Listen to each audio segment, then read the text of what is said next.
Kilala bilang panahog sa mga nilulutong ulam ang sibuyas, katambalang bawang, kamatis at iba pang panggisa. Ngunit sa bayan ng Oriental Mindoro, kung saan naharap sa krisis ng overproduction ng sibuyas, ay nakahanap sila ng kakaibang paraan upang hindi masayang ang mga ito at kumita pa rin ang mga sumasaka nito. Sa halip na gamitin sa pagluluto ay gumawa ang Occidental Mindoro State College o OMSC ng isang onion-flavored ice cream. Nabuo ang ideyang ito sa isang pag-aaral ng grupo ni Technology Transfer Officer Arvin Jonathan Flores na kaya palang gawing flavor sa ice cream ang sibuyas. Patunay daw ito na hindi na lamang sa savory dish ginagamit ang sibuyas, kundi pati na rin sa desserts kung saan mahilig ang mga Pinoy.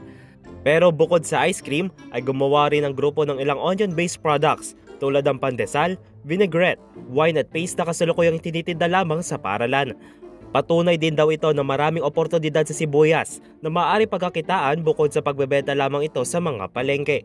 Noong 2024 ay sinabi ng Department of Agriculture o DA na bumaba ang farm grade price ng sibuyas sa Oriental Mindoro dahil sa oversupply na aabot lamang ng 25 pesos hanggang 33 pesos kada kilo.